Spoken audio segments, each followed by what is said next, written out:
Hallelujah. कितने जन हैं जो खुश हैं? अपने पड़ोसी की ओर देखिए और उन्हें पूछें, क्या आप खुश हैं?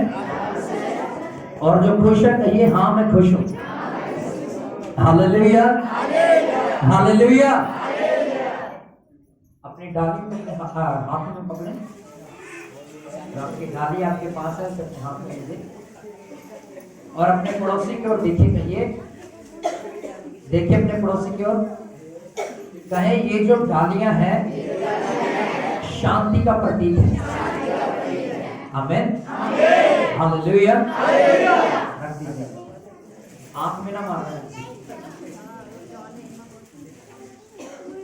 एक बार फिर से आप सबको मसीह यीशु में सलाम और जय से की। हालेलुया। एक जिंदा ताली परमेश्वर के लिए बजाइए, जोरदार ताली।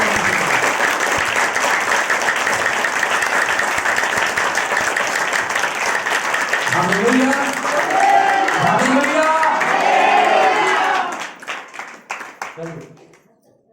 जब हम वर्शिप कर रहे थे, जब हम आराधना कर रहे थे, तब परमेश्वर सुन रहा था। क्या कर रहा था? जब हम वर्शिप कर रहे थे, गीत गा रहे थे, हम सब झूम रहे थे, नाच रहे थे, परमेश्वर क्या कर रहा था? सुन रहा था। और अब आप शांत रहेंगे और परमेश्वर बोलेगा और आप सुनेंगे। हालेलुया। एक समय था जब परमेश्वर ने सुना, अब ये समय है कि आप परमेश्वर की सुने कि आपसे परमेश्वर क्या कहता है। हालेलुया। क्या परमेश्वर की आवाज को सुनने के लिए तैयार हैं? बाइबल में लिखा है, क्या ही सुहावने पांव हैं वो जो परमेश्वर के कलाम को लेकर आते हैं। हालेलुया। किसको लेकर आते हैं? क्या ही सुहावने हैं वह पांव जो परमेश्वर के कलाम को लेकर आते हैं। अगर परमेश्वर का कलाम इस जगह पर है, हम इस बात के लिए सबसे पहले परमेश्वर के धन्यवादी हैं और मैं आप सभी का भी धन्यवाद करता हूं कि आप सभी हमारे लिए प्रार्थना करते हैं। Hallelujah, hallelujah. तो आइए हम निकालेंगे लूका की किताब, उसका 19 अध्याय, उसकी 28 आयत को 29 आयत।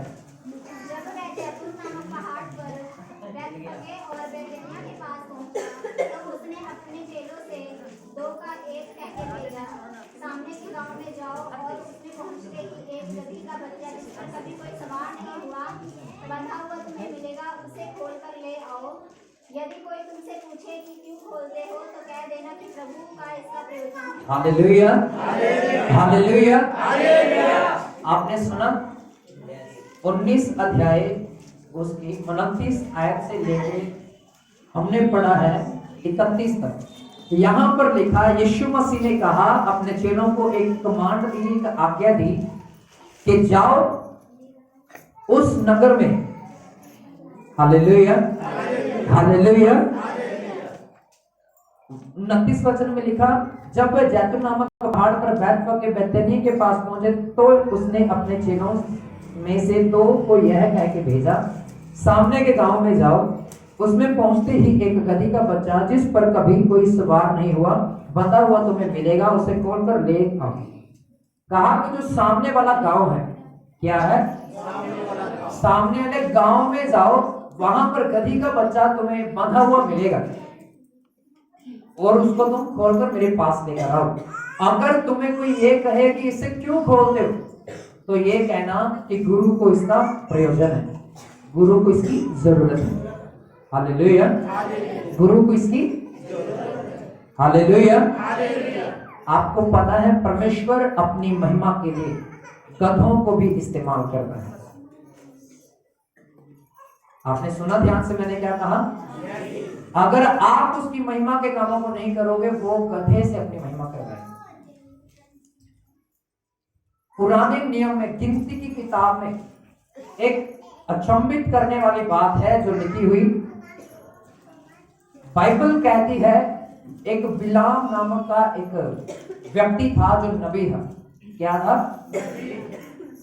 उसके पास कुछ बोर के पुत्र के, जो राजा था उस समय का, अपना मिधानियों के देश के ऊपर जो राजा था, बाइबल में लिखा कि वो उनके पास बिलाम के पास कुछ लोगों को भेजता है और क्या कहता है उन्हें, जाओ बिलाम को कह के आओ कि वो इजरायली जो मेरे देश में घुस आए हैं उन्हें आके श्राप दे ताकि वो प्रजा श्रापित हो जाए। बाइबल कहती वो जिस किसी को भी श्राप देता था वो श्रापित हो जाती थी, जिस किसी नगर को या किसी व्यक्ति को आशीषित करता था वो आशीषित हो जाते थे। Hallelujah, hallelujah. और बाइबल में लिखा है बहुत सारे लोग उस व्यक्ति के पास आते हैं और जब उसके पास आते हैं तो कहते हैं कि राजा ने हमें भेजा है इजरायलियों को श्राप दे आकर। अपने बच्चों को प्लीज अपने कंट्रोल में रखिए और आपके जो सेल फोन है वो स्विच ऑफ हो जाने चाहिए या म्यूट होने चाहिए, किसी का फोन बीच में बजना नहीं चाहिए। ध्यान से सुनिए मेरी आवाज को, क्योंकि ये आवाज परमेश्वर की है, ये कलाम परमेश्वर का। परमेश्वर आपसे क्या बात करना चाहता है वो इस समय आप सुनेंगे। बाइबल कहती है कि उसने कहा कि अच्छा राजा ने तुम्हें भेजा, उससे बोलो, और पहले कहा कि यहीं पे ठहर जाओ, मैं प्रार्थना करके तुम्हें बताऊंगा। परमेश्वर से मैं पूछ लूं कि मुझे तुम्हारे साथ जाना चाहिए कि नहीं जाना चाहिए। बाइबल कहती है उसने प्रार्थना की, परमेश्वर ने कहा इनके साथ मत जा, क्योंकि जो इजरायली प्रजा है वो मेरी प्रजा है और तू उन्हें श्राप मत देना। उसने कहा जाओ तुम वापिस चले जाओ, मुझे यहोवा ने मना कर दिया। वो वापिस चले जाते। बाद में उनका राजा उन्हें और ज्यादा सोना पैसा चांदी देकर भेजता है, कहता जाओ अब जाओ उसके पास और जाकर उसे कहो कि राजा ने बोला है कि आप इस्राएलियों को श्राप दे। बाइबल में लिखा उसने फिर से घुटने टेके यहोवा के सामने प्रार्थना किया और कहा कि यहोवा परमेश्वर मुझे जाना चाहिए या नहीं जाना चाहिए। यहोवा ने कहा अगर तूने मन में ठान लिया है कि तुझे जाना ही है तो जा, पर एक बात कहता हूं इस्राएलियों को श्राप मत देना। बाइबल में लिखा वो गया किस चीज के पीछे लगकर, सोने चांदी को देकर लालच में आकर इस्राएलियों की ओर बढ़ना शुरू हुआ। रास्ते में जब जाता है उसकी जो गधी होती ना, गधी जिसके ऊपर वो बैठा होता है, वो उसे हिलाने लग जाती है और आगे बढ़ नहीं रही होती। वो क्या करता है उसे मारता है, अपने गधी को क्या करता है मारता है। और बाइबल कहती है गधी रुक जाती है क्योंकि एक स्वर्गदूत नंगी तलवार लिए हुए उसके सामने खड़ा है। ये उस व्यक्ति को नहीं नजर आता, उस स्वर्गदूत जो उसके सामने खड़ा होता है एक गधी को नजर आ रहा है पर एक इंसान को नजर। यहोवा के नबी को, परमेश्वर के दास को जो एक पासवान था उसको नजर नहीं आ रहा, एक स्वर्गदूत एक गधी को नजर आ रहा है। वो आगे नहीं बढ़े डर के मारे। क्यों? क्योंकि नंगी तलवार लिए हुए वो खड़ा हुआ है। मैंने पहले कहा था कि आपके फोन स्विच ऑफ हो या साइलेंट पे हो, अगर अभी भी है, क्योंकि ये आवाज मेरी नहीं है, ये आवाज परमेश्वर की जो आप सुन रहे हैं। पहले मैंने जैसे पहले बोला, इसीलिए मैंने पहले बोला था कि जब हम वर्शिप कर रहे थे तब परमेश्वर क्या कर रहा था? सभी बोले क्या कर रहा था? पर अब ये समय हमारे शांत रहकर परमेश्वर की आवाज को सुनने का है। हालेलुया। तब ध्यान से सुनिए, बाइबल कहती है कि उसने गधी को मारा और गधी ने पीछे गई, भागकर दीवार में लगी और दीवार भी टूट गई और वो दोनों गिर गए, गधी भी गिर गई और जो उसके ऊपर एक व्यक्ति जो नबी था परमेश्वर का वो भी गिर गए। और उसने कहा, जो गधी थी उसका मुंह खुल गया। क्या हो गया? गधी बोलने लग गई। क्या करने लग गई? उसने कहा है, हे बिलाम तूने मुझे क्यों मारा? बचपन में क्या तू मेरे पीठ के ऊपर नहीं बैठकर जाता था? एक बात नबी नहीं बोल रहा, ये गधी बोल रही है, एक गधे का बच्चा बोल रहा है। उसके क्या कह रहा है? तू क्या मेरी पीठ के ऊपर बैठकर कभी गया नहीं? क्या जब बचपन में जब तू छोटा था क्या उस समय तू मेरे ऊपर नहीं बैठा? पर तूने आज मेरे ऊपर हाथ क्यों उठाया? और आश्चर्य की बात है नबी इस चीज से अचंभित नहीं हुआ कि गधी बोलने लगी। वो उल्टा सवाल कह रहा है कि तूने आगे क्यों नहीं बढ़ रही? तुझे पता कि अगर मैं तेरे ऊपर सवार हूं तू आगे चल। उसने कहा गधे उधर देख, परमेश्वर का स्वर्ग नंगी तलवार लिए हुए खड़ा है। बाइबल में लिखा उसी समय उसकी आंखें खुली। हालेलुया। और वो भी कांप उठा उस स्वर्गदूत को देखकर, उस तलवार को देखकर। और उसने दंडवत किया और कहा मैं इस्राएलियों को श्राप नहीं दूंगा, आशीष ही लेकर आऊंगा। हालेलुया। परमेश्वर जब अपनी महिमा प्रकट करना चाहता है तो गधी का भी मुंह खुलवा देता है। हालेलुया। वो गधी को भी इस्तेमाल कर लाता है। हालेलुया। और ये दूसरी बार था जब लूका नबी की किताब 19 अध्याय में परमेश्वर फिर से एक गधी को अपनी महिमा के लिए इस्तेमाल कर रहे हैं। हालेलुया। और यहां पर लिखा, यीशु ने कहा अपने चेलों को आज्ञा दिया, जाओ जो सामने का गांव है उसमें जाओगे तो सामने एक गधी का बच्चा बांधा हुआ तुम्हें मिलेगा, उसे खोलकर तुम मेरे पास ले आना। अगर कोई तुम्हें कहेगा कि तुम इसे क्यों खोलते हो, तो कहना कि प्रभु को इसकी जरूरत है, आज प्रभु इसको इस्तेमाल करना चाहता है अपनी महिमा के लिए।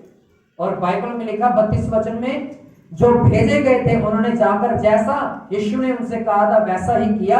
जब वे गधे के बच्चे को खोल रहे थे तो उसके मालिक ने उनसे पूछा, इस बच्चे को क्यों खोलते हो?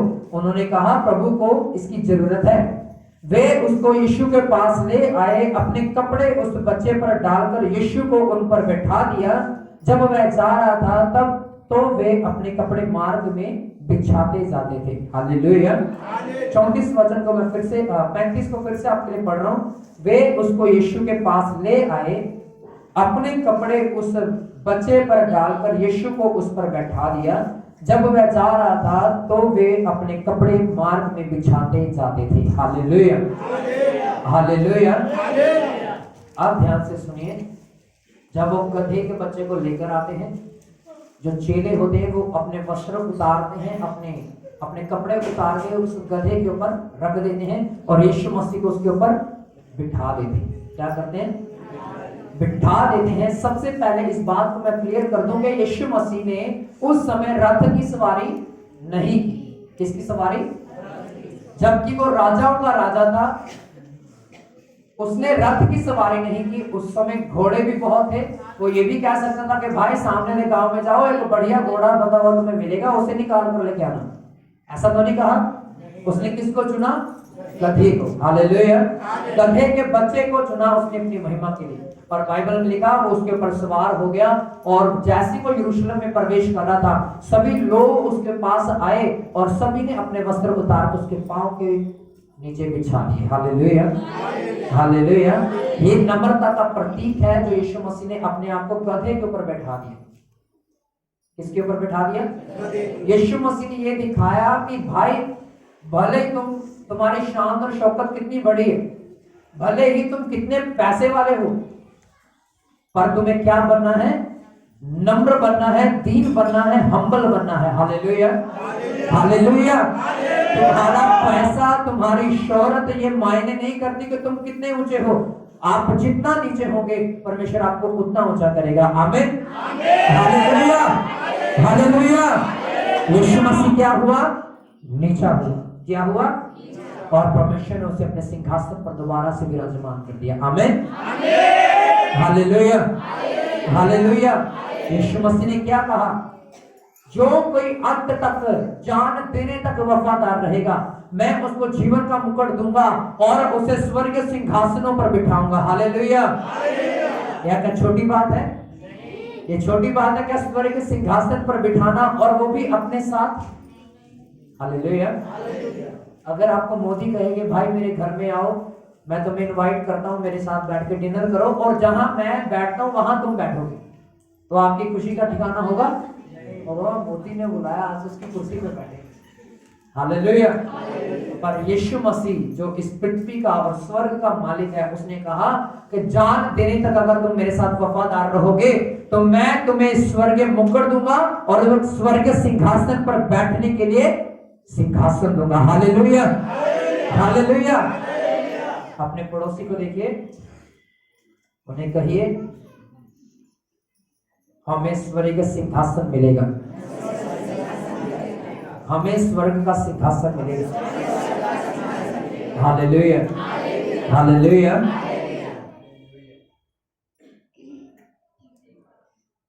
आगे लिखा है 37 वचन में, निकट आते हुए जब वह जैतून पहाड़ की ढलान पर पहुंचा तो चेलों की सारी मंडली उन सब सामर्थ्य कामों के कारण जो उन्होंने देखे थे आनंदित होकर बड़े शब्द से परमेश्वर की स्तुति करने लगी। धन्य है वह राजा जो प्रभु के नाम से आता है, स्वर्ग में शांति और आकाश मंडल में महिमा हो। तब भीड़ में से कुछ फरीसी उससे कहने लगे, हे गुरु, अपने चेलों को डांट। उसने उत्तर दिया, मैं तुमसे कहता हूं, यदि ये चुप हो जाएंगे तो पत्थर मेरी महिमा के लिए चिल्ला उठेंगे। हालेलुया। आपको पता है यीशु मसीह ने क्या कहा?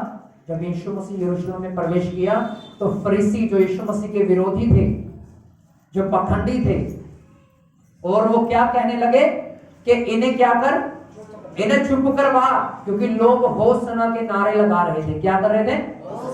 और वो यही कह रहे थे कि धन्य है जो वो राजा जो प्रभु के नाम से आता है। किसके नाम से आता है? जब दाऊद युद्ध के मैदान में उतरा तो वो किसके नाम से लड़ने के लिए गया? यहोवा के नाम से लड़ने के लिए गया। Hallelujah, hallelujah. नबी जब भी किसी के पास जाते थे तब वो कहते थे, हम यहोवा के नाम से तुझे कहते हैं, यहोवा प्रभु के नाम से तुझे कहते हैं, या फिर यहोवा की यह वाणी है। क्या कहते थे? यहोवा की यह वाणी है। अब यहां पर लिखा, धन्य वह जो प्रभु के नाम से आता है, धन्य वह राजा जो प्रभु के नाम से आता है। हालेलुया। यीशु मसीह का आना इस पृथ्वी के ऊपर परमेश्वर की ओर से था। हालेलुया। और हम सबका इस जगह पर बैठना किसकी ओर से है? परमेश्वर की ओर से है। धन्य है वह राजा जो प्रभु के नाम से आता है। आमीन, हालेलुया। और बाइबल में लिखा, जब यीशु मसीह यरूशलेम में पहुंचा, फरीसी लोग सामने खड़े हो गए और उन्होंने कहा कि भाई इस भीड़ को क्या करवा, चुप करवा, डांट इन्हें। यीशु मसीह ने उन्हें क्या कहा? अगर ये चुप हो गए तो पत्थर चिल्ला उठा। क्या कहा यीशु मसीह ने उन्हें? अगर ये चुप हो जाएंगे तो पत्थर मेरी महिमा के लिए चिल्ला उठेंगे। Hallelujah, hallelujah. आपको पता है यीशु मसीह किन पत्थरों की बात कर रहा है? क्या आपको पता है यीशु मसीह किन पत्थरों की बात कर रहा है इस जगह पर? क्योंकि वहां पर लिखा, अगर आप यूहन्ना की किताब में पढ़ोगे, वहां पर लिखा बहुत सारे लोग पत्थर बन के थे, और पत्थर बन जब उनके हो चुके थे, वो परमेश्वर की आवाज को ग्रहण नहीं कर पा रहे थे। जब यूहन्ना ने प्रचार किया यीशु मसीह के नाम का और कहा, मन फिराओ, तौबा करो, क्योंकि स्वर्ग का राज्य निकट आ गया है। जब लोग बपतिस्मा लेने के लिए आते थे, वहां पर लिखा फरीसी भी आए, सदूकी भी आए, और अपना यूहन्ना ने उन्हें क्या कहा कि हे सांप के बच्चों, तुम्हें किसने कहा कि तुम अपने पापों से मन फिराओ और बपतिस्मा लो? क्योंकि उनके मन कठोर थे, इसीलिए यूहन्ना ने उन्हें उल्हाना दिया। यहां पर भी बहुत सारे लोग ऐसे थे जिनके मन कठोर थे, जिनके मन पत्थर थे। यीशु मसीह ने कहा, अगर ये नम्र लोग मेरी महिमा करना बंद कर देंगे तो ये जो मन के पत्थर हैं, जिनके मन पत्थर है, ये मेरी महिमा के लिए चिल्ला उठेंगे। Hallelujah, hallelujah. क्या करेंगे? मेरी महिमा के लिए चिल्ला उठेंगे। Hallelujah, hallelujah. ये था यीशु मसीह का यरूशलेम में विजय प्रवेश करना। आमीन, हालेलुया।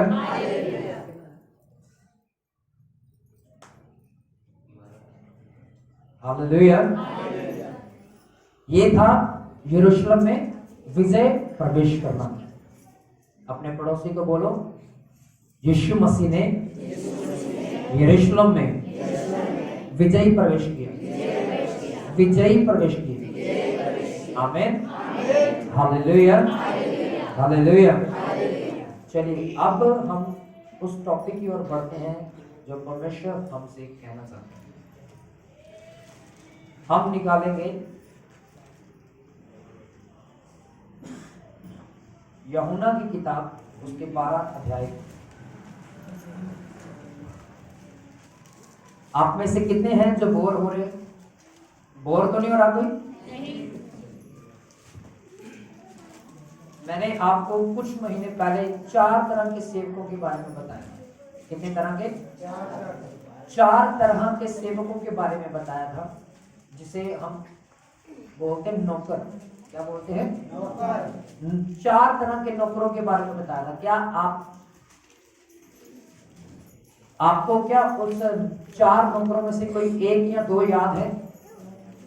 1 या 2 याद है? किसी को भी याद नहीं है? तो चलिए आज हम दोबारा से पहले उन 4 नंबरों के बारे में देखें। सबसे पहला नंबर, बाइबल में लिखा जब अब्राहम के कोई संतान नहीं थे। किसके? सभी जवाब दीजिए, किसके? पीछे से आवाज नहीं आ रही। किसके? अब्राहम के जब कोई संतान नहीं थी, तब परमेश्वर के सामने उसने अपने घुटने टेके और कहा कि हे प्रभु, क्या ये जो इलियाजर क्या है? क्या है? इलियाजर जो मेरा सेवक है, क्या है मेरी संपत्ति का अधिकारी होगा? और परमेश्वर ने क्या कहा? नहीं, मैं तुझे तेरी खुद की संतान दूंगा। क्या दूंगा? खुद की संतान दूंगा, उसी से तेरा वंश आगे बढ़ेगा। ये पहला सेवक है जिसे एक मैनेजर के रूप में भी देखा जाता है, जिसे आज मैनेजर कहा जाता है। और क्या कहता है, यार ये काम नहीं हुआ, यार वो काम नहीं हुआ, ये क्यों नहीं किया? कहता कि नहीं कहता एक मैनेजर? और वो सारी देख रेख करता है उस चीज की। और ये इलियाजर ऐसा ही था जो अब्राहम के घर में रहा करता था और हर एक चीज का प्रबंध करवाया करता था। करता नहीं था, करवाया करता था। हालेलुया। क्या किया करता था? प्रबंध करवाया करता था, करता नहीं था खुद।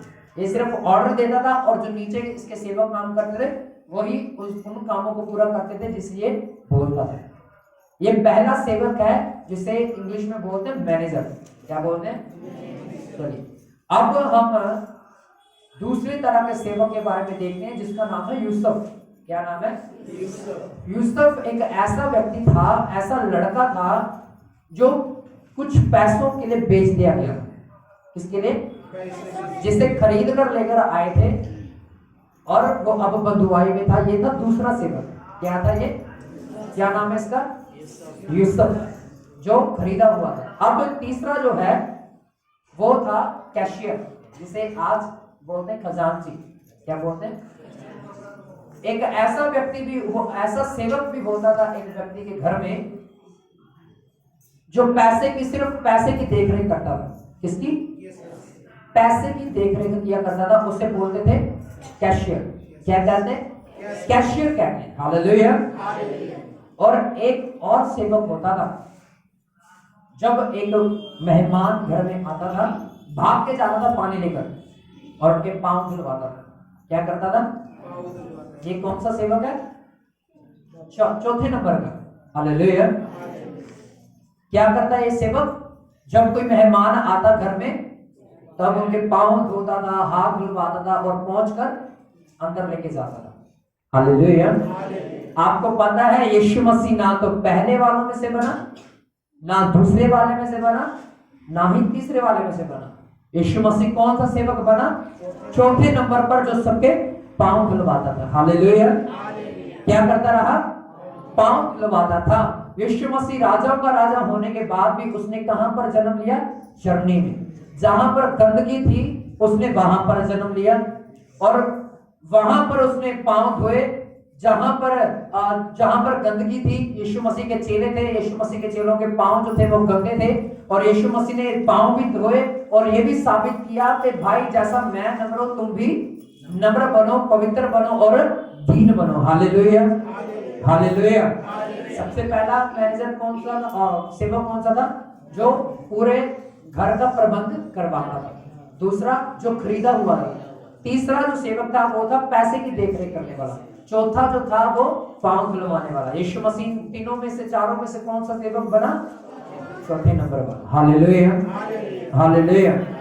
बड़े दुख की बात है, आज कोई भी व्यक्ति एक दूसरे के पांव धोना नहीं चाहता। हालेलुया। बड़े दुख की बात है कि हम नम्र होना नहीं चाहते। दुख की बात यह है कि एक क्रिश्चियन व्यक्ति जो क्रिश्चियनिटी में चलता है, जो मसीहत में चलता है, वो भी आज नम्र होना नहीं चाहता है।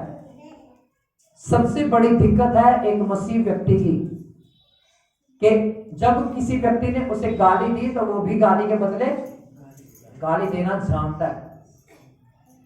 बाइबल में लिखा, जो कोई मेरा चेला है और जो कोई मेरी भेड़ है वो मेरी आवाज को सुनती है। क्या करता है? आप बकरियां हैं कि भेड़े हैं?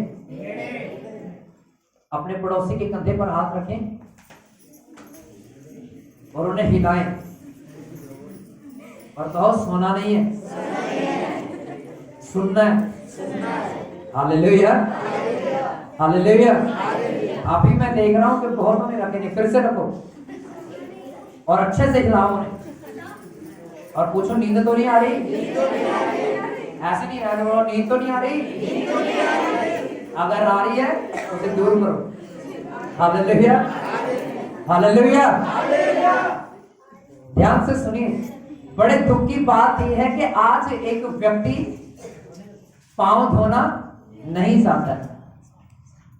जो काम उसे दिया जाता है वो काम करना नहीं चाहता है। इसीलिए आज एक मसीह व्यक्ति फलवंत नहीं है, इसीलिए आज एक मसीह व्यक्ति आशीषित नहीं है, इसीलिए आज व्यक्ति मरा हुआ है।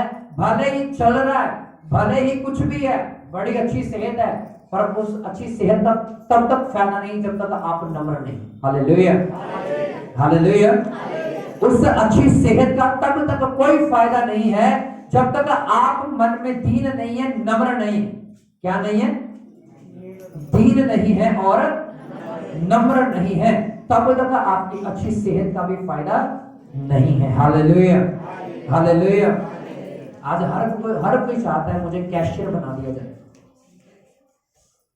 पैसे की देखरेख करने वाला मुझे बना दिया जाए, काम करना ना पड़े।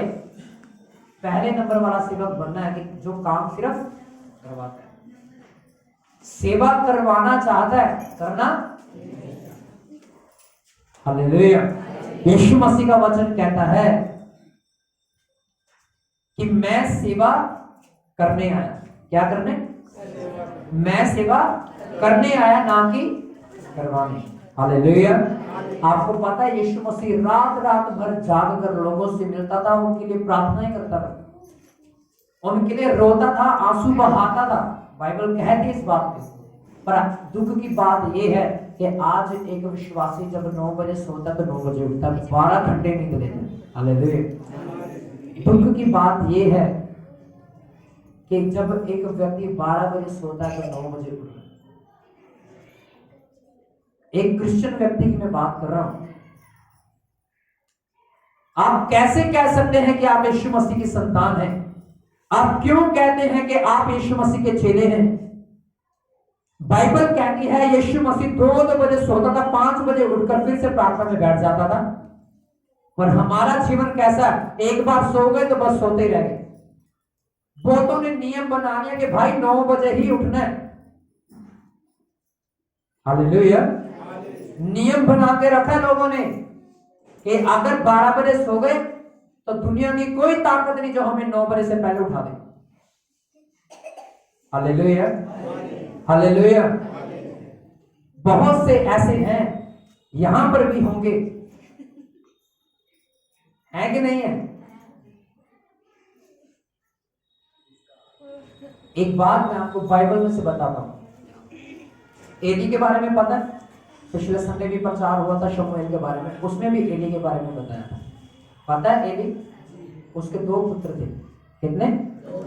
उसके 2 पुत्र थे, वो याजक थे। क्या थे?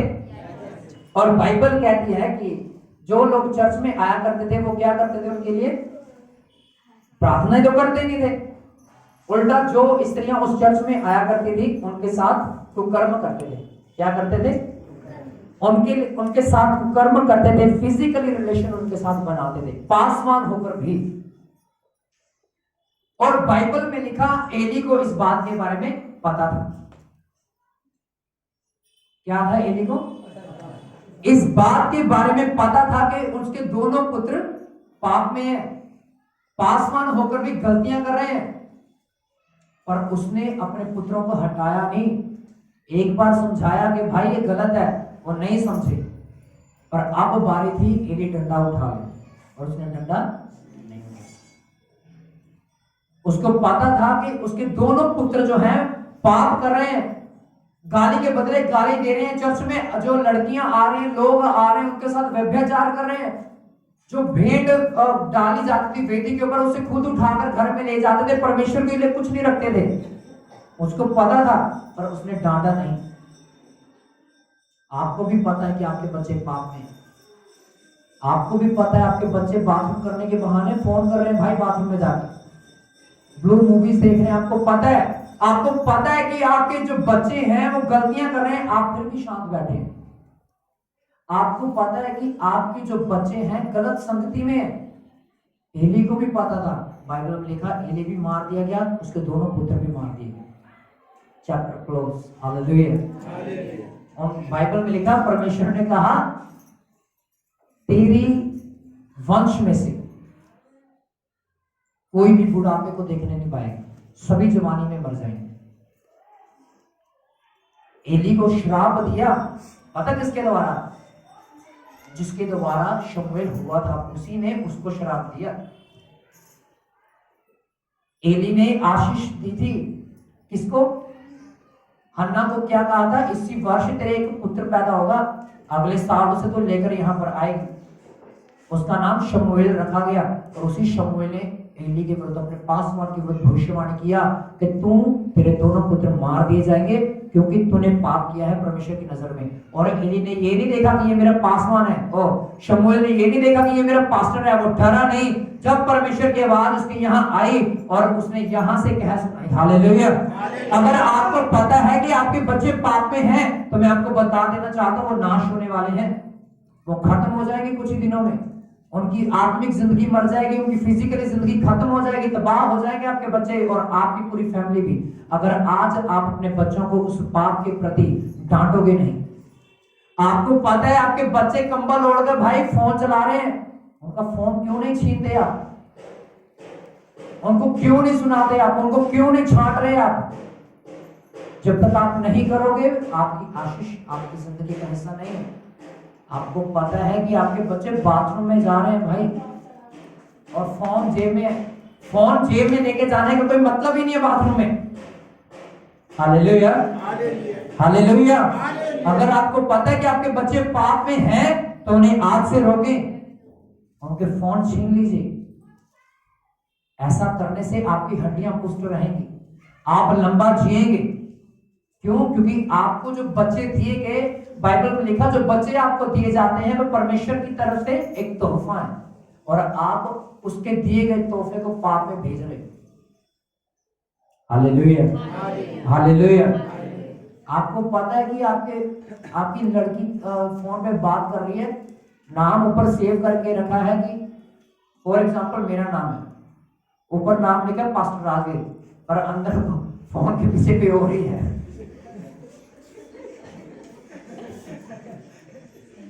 हालेलुया। मम्मी पास जी का फोन आया, अच्छा चल कर ले बात। बाद में लोग आत्मिक बातें बता रहे थे मुझे, इसीलिए बस टाइम नहीं, पर होता फोन के पीछे कोई होता, उसका आशिक है फोन के पीछे, वो कोई और ही बातें बता रहा होता है उसे। हालेलुया। और जब तक ये चीजें आपकी जिंदगी में हैं, मैं आपको सच कह रहा हूं, परमेश्वर का मुख आपकी तरफ से हट चुका है और परमेश्वर आपकी ओर देख नहीं रहा। याद रखिए इस बात को, और परमेश्वर अपना हाथ आपके विरुद्ध बढ़ाएगा। हालेलुया। बाइबल में लिखा परमेश्वर के हाथ में पड़ना बहुत भयानक बात है। कौन सी बात है? भयानक का मतलब समझते हैं? बड़ी डरावनी बात है। वो तबाह कर देता है जो उसके हाथ में आता है। बाइबल क्या है इस बात? अगर उसके बताए गए उस नक्शे कदमों पर आप नहीं चलेंगे तो आप तबाह हो जाएंगे, आत्मिक जीवन से भी और शारीरिक जीवन से भी। यहां पर भी मौत होगी और वहां पर भी मौत होगी। हालेलुया। अगर आपको पता है कि आपके बच्चे पाप में हैं, तो उन्हें आज से कहें कि ये सब चीजें छोड़, और उनके अगर नहीं छोड़ रहे तो उनके खिलाफ आपको चाहिए कि डंडा उठा देना चाहिए। Hallelujah, hallelujah. मैं जानता हूं बहुत से माँ बाप को पता है कि उसके बच्चे काम पे जाने के बहाने कहीं और ही जा रहे हैं। मैं जानता हूं इस बात को, अच्छी रीति से जानता हूं।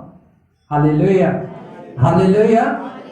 याद रखें, अगर ये सब चीजें आपकी जिंदगी में रहेंगी, आप कभी भी फलवंत नहीं हो पाएंगे, हमेशा आप डाउन जाते रहेंगे और फिर कहेंगे परमेश्वर हमें 10 साल हो गए मसीह में चलते, हम ऊंचे तो हुए नहीं, पर तेरा वचन तो कहता मैं तुझे पूंछ नहीं मैं तुझे सिर ठहराऊंगा। हालेलुया। पर परमेश्वर क्या कहेगा, जब तक ये चीजें तेरी जिंदगी में हैं, पाप, व्यभिचार, बुरी संगति तेरी जिंदगी का हिस्सा है, गर्लफ्रेंड बॉयफ्रेंड के रिलेशन यदि तेरी जिंदगी का हिस्सा है, तो कभी भी उन्नति तुम्हारी जिंदगी का हिस्सा नहीं हो सकती, कभी भी आप फलवंत नहीं हो सकते। यदि आपको पता आपके बच्चे पाप में अगर आप नहीं रोक रहे, तो आप भी खत्म होंगे, आपके बच्चे भी खत्म होंगे, आपकी जनरेशन खत्म होगी, आपकी पीढ़ियां खत्म होगी। निर्गमन की किताब में लिखा परमेश्वर इस पीढ़ी का श्राप 7 पीढ़ियों तक देता है। हालेलुया। इस पीढ़ी का दंड वो 7 पीढ़ियों तक देना जानता है। अगर आप चाहते हैं कि आपके बच्चे भी आशीषित हों, आपकी आने वाली जो पीढ़ियां हैं, जो आपके पोते हैं पर पोते होंगे, या आपके पोतियां या आपकी पर पोतियां होंगी, नाती पोते आपके फलवंत हों, तो आज आपको पहले अपना जीवन सही करना पड़ेगा, ताकि आप आने वाले समय को सही देख सकें और फलवंत देख सकें। Hallelujah, hallelujah. मैं धन्यवाद करता हूं इस बात के लिए परमेश्वर का। मेरा ये टॉपिक नहीं था, सच में मेरा तो टॉपिक ये था कि क्या हम गुरु हैं या चेले, पर ये मेरा टॉपिक नहीं था। मैं ये तैयार करके लेके आया था, क्या हम गुरु हैं या चेले। आधा उसमें से मैंने आपको पहले बताया 4 तरह के सेवकों के बारे में। उसमें से यीशु मसीह कौन सा सेवक बना, चौथे नंबर पे, जो पांव धुलवाता। हालेलुया। और उसके बाद टॉपिक चेंज किया गया पवित्र आत्मा के द्वारा और आपको समझाने के लिए, और अगला जो इसका हिस्सा है वो हम अगले संडे सुनेंगे। हालेलुया। और यीशु मसीह के इस पृथ्वी पर आने का, मारे जाने का, जी उठने का, ऊपर जाने का, ऊपर से फिर से आने का और दोबारा न्याय होने का भी हम प्रचार करेंगे। Hallelujah, hallelujah. सो आइए हम अपनी आंखों को बंद करें। जिसको पता है कि उसके बच्चे पाप में, वो अपने घुटनों पर आ रहे हैं, क्योंकि ये समय है कि परमेश्वर आपको बदले, आपके बच्चों को बदले। आइए अपने हाथों को उठाइए। जिसको पता है कि मेरा भाई व्यभिचार में, अपने घुटनों को टेक दीजिए। यदि आपको पता है कि आपकी बहन व्यभिचार में फंसी, अपने घुटने टेक दीजिए। अगर आपको पता है कि आपका पति, मेरा पति होने के बावजूद भी किसी और के साथ रिलेशन में है, तो अपने घुटने टेक दीजिए आज। यदि आपको पता है कि आपकी पत्नी आपके साथ है, उसकी शादी हुई है, वो फिर भी किसी और मर्द के साथ रिलेशन में है, तो ये अपने घुटने टेक दीजिए। परमेश्वर आज उन्हें चेंज करने वाला है। परमेश्वर उनके मनों को बदलेगा।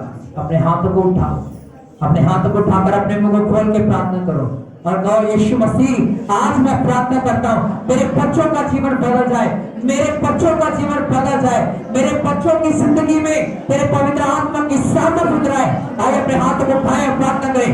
उच्छ्वास से आपका इस समय है, ये समय आपके लिए है मेरे भाई और बहनों, ये समय आपका है। कहे परमेश्वर मैं जानता हूँ मेरी बहन पाप में है, मैं जानता हूँ मेरा भाई पाप में है, मैं जानता हूँ मेरा पति, मेरी पत्नी पाप में है। परमेश्वर आज तेरी आग उनके ऊपर उतरे और बदल जाए यीशु के नाम से। आइए अपने हाथों को उठाएं, विश्वास से प्रार्थना करें सभी। Thank you Jesus, hallelujah. Thank you father, hallelujah. खुदावंद हवा, हमने जाना है आज तेरे कलाम में से, हमने जाना है तेरे वचन में से मेरे परमेश्वर, तो तूने एली को और दोनों पुत्रों को नाश कर दिया। तूने एली और उसके दोनों पुत्रों को नाश कर दिया क्योंकि वो पाप में जीवन व्यतीत कर रहे थे। मेरे परमेश्वर, हम जानते हैं रोमियो की किताब में लिखा पाप की मजदूरी मौत है, पाप की मजदूरी करना मृत्यु है। मेरे खुदा, आप इन सभी को पाप में से निकाल लीजिए। मेरे खुदा, आप खुदावंद हवा इन्हें निकाल लीजिए। खुदावंद हवा उन पाप में से, खुदा उस पाप के दलदल में से निकाल लीजिए मेरे परमेश्वर। इनके पर तरस खाएं खुदा। हर वो जिंदगी जो आज पाप में है, यीशु के नाम से मैं कमांड करता हुआ निकल आए और तेरा आत्मा की जिंदगी में कब्जा करने पाए। हर प्रकार का बंधन यीशु के नाम से टूट जाए और हर एक व्यक्ति आजाद हो जाए। तेरे नाम की बड़ी महिमा होने पाए। आइए अपने हाथों को उठाए और मेरे पीछे प्रार्थना करें। यीशु मसीह, आज मैंने जाना है, तूने मुझे बचाया ताकि मेरे द्वारा मेरा पूरा घराना उद्धार पाए। यीशु मसीह, बीते दिनों में मैंने ये जाना कि मेरा भाई, मेरी बहन या कोई भी सदस्य पाप में है, पर मैंने उन्हें चिताया नहीं। यीशु मसीह, इस गलती का दंड मुझ पर से हट जाए। यीशु मसीह, आज से मैं उन लोगों को चेतावनी दूंगा कि ये जीवन परमेश्वर का है, उसी ने हमें बनाया है, ये जीवन उसकी महिमा के लिए है। यीशु मसीह, आज से मुझ पर अनुग्रह करें ताकि मैं पाप में फंसे लोगों को पाप से निकाल लाऊं। यीशु के नाम में, यीशु के नाम में, आमीन, आमीन, हालेलुया, हालेलुया। अब ये समय है कि हम अपनी भेंट को परमेश्वर